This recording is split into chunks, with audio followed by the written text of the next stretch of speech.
Hi అండి, అందరికీ నమస్తే. నేను మీ పుష్పలత. వెల్కమ్ టు మా పుష్ప తోట. అయితే ఈరోజు వీడియో అండి, మరి మన టెర్రస్ గార్డెన్లో గులాబీ మొక్కలకి ఎటువంటి కేర్ తీసుకోవాలనేది నేను ఈ వీడియోలో మీకు వివరంగా చెప్తానండి. అలాగే మరి ఎటువంటి ఫెర్టిలైజర్ ఇవ్వాలో చూద్దామండి. ఓకేనండి. ఇదిగోండి, నేనైతే ఒక డబ్బాలో మరి ఉల్లి తొక్కలు అలాగే అరటిపండు తొక్కలు బెల్లం వేసి ఊరబెట్టానండి. ఇదైతే మరి ఉల్లి తొక్కలు అంటే మామూలుగా మనం ఉల్లి పొట్టండి, పై పొట్టు ఉంటుంది కదా, అదండి. మనం గుజ్జుతో ఉన్నది కాదు. అలాగే కొద్దిగా బెల్లం వేసాను. మరి అరటిపండులు కూడా మనం వేసుకోవచ్చండి.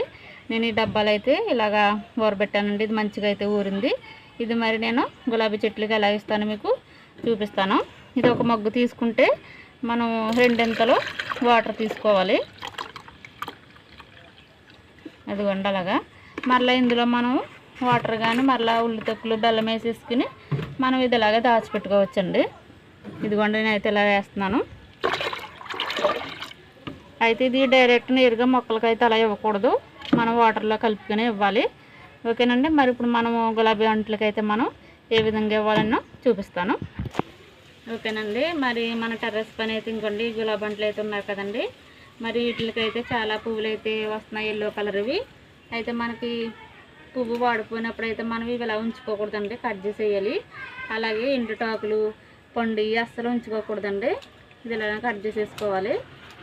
ఇప్పుడు మరలా మా మొక్కకి మరి ఇది కుండీలో ఉన్నది కాబట్టి మరి బలం ఉండాలి కదండి. ఇవి ఇలాగా కట్ చేసేసుకోవాలి. అయితే కట్ చేసుకున్నాయి మొదలను కూడా వేసుకోకూడదు వర్షాకాలంలో, అక్కడ మరలా పురుగులు పడుతుంది. అలాగే వాటికి ఫంగస్ కూడా వస్తుందండి. ఇలా పండుటాకులు అసలు ఉండకూడదు, తీసేసుకోవాలి.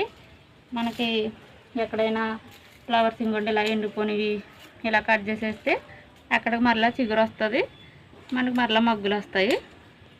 ఇవ్వండి, ఇలా ప్రతి అంటుకి నేను ఇలాగ కట్ చేస్తాను. ఇదైతే నాటు గులాబీ అండి. ఇవైతే చక్కగా ఇలా మగ్గులు వస్తున్నాయి. నేను ఇది కొత్తగా నాటింది. ఇదైతే ఒక 9 నెలలు అలా అవుతుందండి ఇది నాటుకుని నేను. ఇది కూడా చాలా కొత్తగానే నాటాను. ఇదిగోండి, ఇది ఎక్కడికైతే ఎండిందో అక్కడికి ఇలా కట్ చేసేసుకుంటే మనకు మరలా మగ్గులు వస్తాయి. ఇదిగోండి, ఇలా పండుటాకులు ఇవన్నీ ఏమి ఉంచుకోకూడదు అసలు. ఇదిగోండి, ఇదైతే మనకి గుత్తు గులాబీ కదండి. ఇది కూడా నేను ఇలాగ తీసేస్తాను. అప్పుడు మంచిగా మనకి చిగుళ్ళు వచ్చి ఆ చిగురులోంచి ఇలా మగ్గులు వస్తాయి కదండి. ఓకేనండి, ఇలా కట్ చేశానండి. ఇప్పుడైతేనండి ఇప్పుడు మనకి గులాబీ అంటే ఇది మొదలు ఉన్నది కదండి. ఇదైతే మనకి 2-3 నెలల పైన అవుతుంది నాటుకుని. అయితే మనకి పిచ్చి మొక్కలు అయితే కలుపు ఏమి ఉంచుకోకూడదు, లాగేసుకోవాలి. లాగేసుకుని మట్టిని అయితే ఇలా గుల్ల చేసుకోవాలండి. మనకి ఇలా గుల్ల చేసుకుని మనము ఏదైనా లిక్విడ్ ఇచ్చుకున్నా, అలాగే ఎరువు కానీ ఫెర్టిలైజర్ కానీ అలాంటివి ఏమి ఇచ్చుకున్నా సరే మనం ఇలాగే గుల్ల చేసుకోవాలని మట్టిని. ఇలా గుల్ల చేసుకున్న తర్వాత మనం ఇచ్చుకుంటే ఇది వేర్లు దాకా వెళ్ళి మరి రూట్ అయితే మంచిగా వస్తుంది కదండి. ఇదిగోండి, దానికైతే అలా చేశాను. దీనికి కూడా ఇలాగే చేస్తానండి. అయితే ఈ వర్షాకాలంలో మరి ఇలా వేసుకోకూడదండి, మొదలన అయితే వేసుకోకూడదు.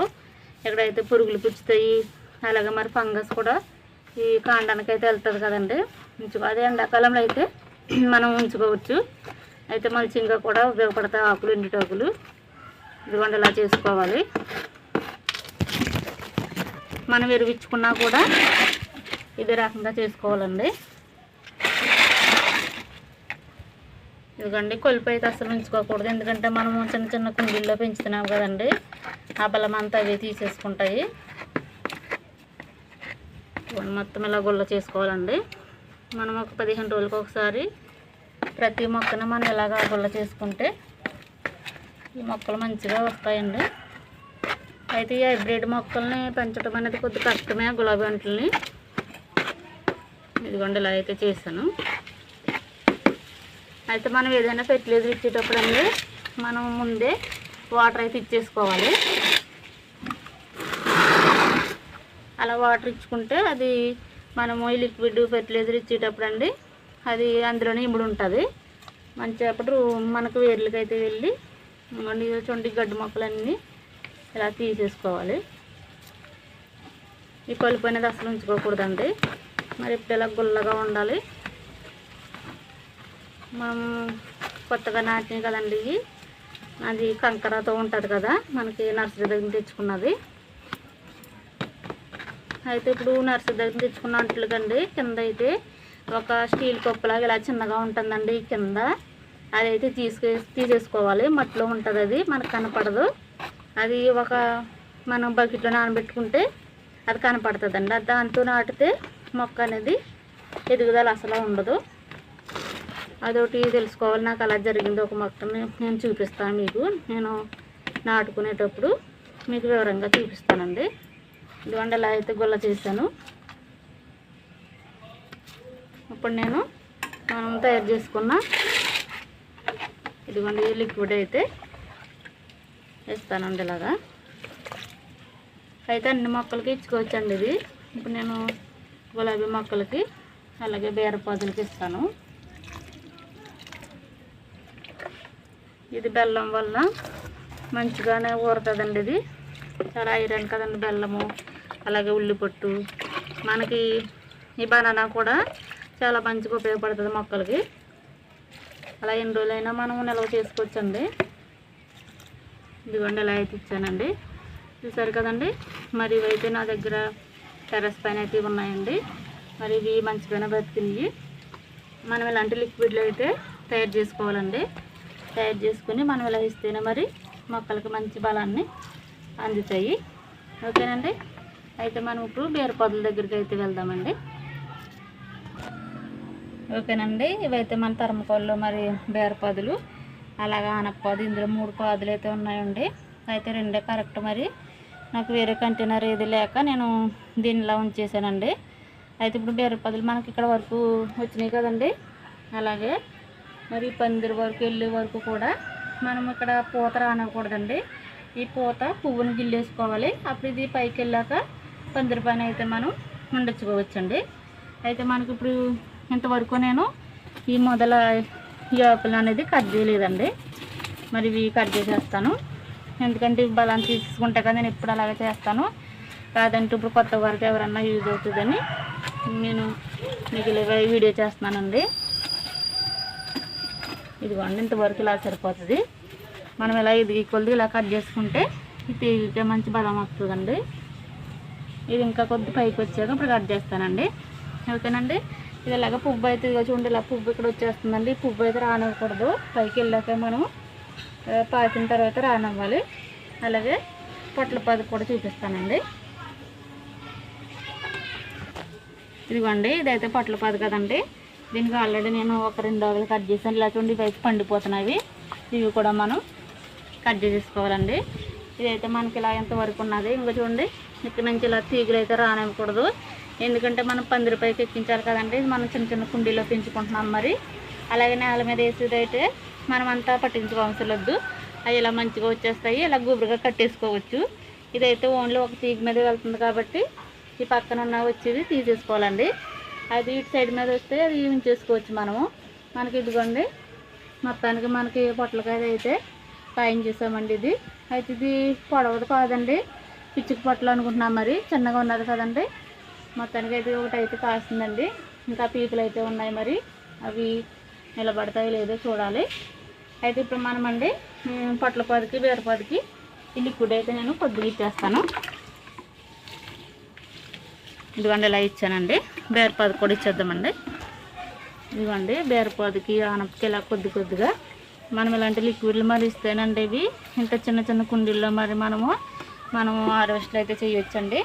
ఓకేనండి. ఆనపపాదు వేరే దిక్కున ఉంది, అక్కడ కూడా వెళ్ళిపోదామండి. ఓకేనండి. ఇది ఆనపపాదు చూడండి మంచి బలంగా అయితే వస్తుంది. ఇది చిన్న టబ్లో ఉన్నది, చాలా బాగా పైకి అయితే వెళ్ళిపోయిందండి. ఇది పొట్లపాదు నేను ఒకసారి పెట్టుకున్నవి. అయితే నేను ఇక్కడ 2 ఆకులు కట్ చేశాను. ఇవ్వండి ఇవి కూడా నేను ఇలా తీసేస్తాను. మరింత పెద్దగా వచ్చేస్తే ఇవి బలం ఉండదు కదండి. పైకి వెళ్ళేప్పుడు మనకి ఇంకొన్ని పువ్వులు కూడా వస్తున్నాయి. మరి ఇంకా పూత అయితే ఇంకా రాలేదు మనకి, కాయల పూత. ఓకేనండి. అయితే ఇంకా చిన్న బీరపాదులు ఉన్నాయి. వాటికి మనం ఎలా జాగ్రత్త తీసుకోవాలో మీకు చూపిస్తాను. ఓకేనండి. ఇది కూడా మనకి టబ్లో బీరపాదు. నేను ఆల్రెడీ తాడులు సహాయంతో ఇలాగా మన పందిరిపైకి ఎక్కించానండి. అయితే ఈ పందిరి మనకి 1 సంవత్సరమే గ్యారంటీ ఉంటుంది. ఇది డొక్క తాడు కదండి. మరి ప్రస్తుతానికి ఇలా ఉంచేసాను. ఇంకా తర్వాత చూద్దామండి. అటు సైడ్ వేసింది అయితే కొద్దిగా తీగి అలాగే వైర్తో వేసారండి, అది స్ట్రాంగ్గానే ఉంది. ఇదిగోండి ఇవి ఇంతవరకు అయితే ఇలా పాకాయి కదండి. మరి కింద ఆకులు కూడా నేను ఇంతవరకు కట్ చేయలేదు. అయితే ఇలాగా మరి కొత్తగా గార్డెన్ చేసుకునే వాళ్ళకి తెలుస్తుంది కదండి. ఇదిగోండి ఇది చిన్న పాదు, ఇది దీనికి కూడా ఇలా 2 ఆకులు కట్ చేశాను. అంటే పాదుని బట్టి మనం పాదు సైజుని బట్టి కట్ చేసుకోవాలండి. అలాగే 2 ఆకులు 3 ఆకులతో ఉంటే అది కట్ చేయకూడదు, దానికి ఉన్న బలం పోతుంది. అలాగే ఇంత సైజు ఉన్న దానికైతే కట్ చేయొచ్చండి. అయితే ఇది ఇలా కట్ చేయటం వల్ల ఈ పాదు ఎదగదేమో అన్న డౌట్ ఆన్సర్లు వద్దండి. నేను ఆల్రెడీ చాలా వీడియోలు మీకు ఇలా చూపించాను. నేను ఇలా చాలా బీరకాయలు అయితే హార్వెస్ట్ చేశాను కదండి. ప్రస్తుతానికి 3 పాదులు అయితే ఉన్నాయండి. అవి అయితే అలా కాస్తున్నాయండి బీరపాదులు మనకి. తర్వాత మనం హార్వెస్ట్లో మీకు చూపిస్తాను, ఓకేనండి. ఇప్పుడైతే ఇక్కడ చిన్న పాదు ఉన్నదండి. ఇంకా చూడండి మీకు ఎగ్జాంపుల్ చూపిస్తాను. దీన్ని అయితే నేను ఇప్పుడు కట్ చేయను, ఇలా ఉంచేస్తాను. ఈ పక్కన కూడా ఇంకొక పాదు వచ్చింది. ఈ 2 వాటికి కలిపి ఇలా అయితే తోట కట్టానండి. ఇలా రూపాయలకి ఎక్కుతుందండి. మరి నేనైతే ఈ రకంగా చేసుకుంటానండి. మన గార్డెన్లో మనకి మొక్కలను బట్టి మనం అలాగా పనులు అయితే ఉంటాయండి, ఓకేనండి. చూసారు కదండి. మరి ఈ రకంగా నేను గార్డెన్లో మరి ఈ బీరపాదులకి, పొట్ల పాదులకి, ఆనప పాదులకి, అలాగే తోటలు ఎలా కట్టుకోవాలి, మరి మన లిక్విడ్లు కానీ ఈ ఆకులు మరి ఇవన్నీ మీకు చెప్తున్నానండి. అంటే నాకులాగా కొత్తగా చేసుకునే వారికి యూజ్ అవుతుందని. చూసారు కదండి, ఓకేనండి. మరి ఈరోజు వీడియో అయితే ఇంతేనండి. మరి నేను మన టెర్రస్ పైన నేను ఏ విధంగా మరి మనకి గులాబీ అంట్లు ఉన్నాయి కదండి, వాటిని నేను ఎలా కేర్ తీసుకున్నాను, అలాగే పాదులకి మీకు చూపించాను కదండి. మరి నచ్చితే లైక్ చేయండి, మరి వీడియో ఎలా కనిపించిందో కామెంట్ ద్వారా నాకు తెలియజేయండి, ఓకేనండి. బాయ్ అండి.